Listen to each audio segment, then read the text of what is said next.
salaamaaleykum gars yi gàmm gi jeex na wër naa tant yëpp xool la fa ne mais tant bi gën a neex laa leen di présenté muy gàmm Ahmed Khalifa Niass seetaan leen lii. jigéen ñi bu ma bañuloon yenn yi sax damay ne ku ci am kii rek ku ci am yooyu jigéen ñi takk seen ndigg yi nu mu tuddati kii waay nu mu tuddati ñun de fer lañ xamoon jëmi jamono léegi luñ koy wax siksaak déedéet am na waxtu am na ci boo xam ne déggoon naa ko daawaati jéet xaw ma jiling la xaw ma nu mu tuddati waaye kii bin waaw mu ngoog moom la waaw li mënta ne mënul nekk ju mu neex rek jaay fonde ma leen di laaj wala jaay fonde amatul léegi waxuma fonde yi gars yi di lekk kuddu de beneen fonde bi nga xam ne xale yi dañ ko daan wax jigéen joo xam ne gannaaw ga baax na wala mu xaw a mel noonu maanaam boo xam ne day mel ni du si géej yooyu di def nii di wëlbati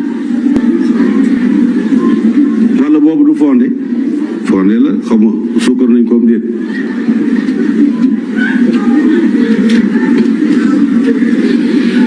ak xamut waxuma ne amul ñàkk naa am déedéet maanaam amut affaire boobu doo am na affaire boo xam ne jigéen ñëpp a ko am te benn góor amu ko bu leen wax nu mu tudd ku ne comprendre yéen góor yi dégg ngeen comprendre affaire boobu jigéen ñi comprendre ngeen ko kon jarta wax waaw li benn ustaas doon wax naan waaw foofu daal wax dëgg yàlla di fa dugal sa gémmiñ te gémmiñ gi di tudd yàlla ma ne ko lu tax nit yàlla yëpp jaar foofu waaw tax nit yàlla yi yónni ci waa tax jaaruñ ci gémmiñ wala ñu jaar ci nopp wala ci bët ba génn fu yónente jaar jarta fóon ma leen di laaj rek ko ab yónente jaar jar naa fóon wala jarta fóon waxu leen dara bi mu ngoo rek la affaire bi naan waaw moom daal loolu dafa salte jël sa gémmiñ di ko dugal mën na ko baax na daal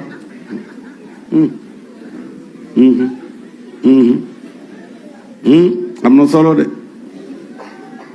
am na solo déet bu amuloon solo ku takk benn boo bokkee ci dof yi ca ngay yem bu ko defee bés bu ne subu kànja kañ la ceebu jën di am kañ la ceebu yàpp di am kañ la yaasa di am waaye yooyu yëpp nga araamal ko ne man benn kii bi rek xaw ma sereng la xaw ma mbaxalu saalu gars yi man damay laaj rek nag damay laaj de ndax tànt bu mel ni tànt Ahmed Khalifa Niass bi yonente bi wuti na fi daa wala boog yonente bi doy na ko dara ndax nag lii nag dundal guddi yonente bi salaa salaam la man dama yaakaar ni tànt bi tàntu band yi la ak caga ji képp ku bëgg a dégg waxi caga rek ñëwal fii parce que Ahmed Khalifa wax dëgg yàlla moo fi dara man nag maa ngi lay bëgg a ragal ndax yow daal dafa mel ni fu ñuy waxtaanee diine daal yow doo sawar ci loolu mais li ngay sawar mooy wax lu yàq diine wala wax loo xam ne peut-être dafay divertir nit ñi wala yu demee noonu loolu nga gën a bëgg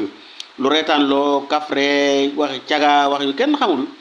ay baax na ñu lay topp rek ak di la déglu moom ñoom ñoo ko def vraiment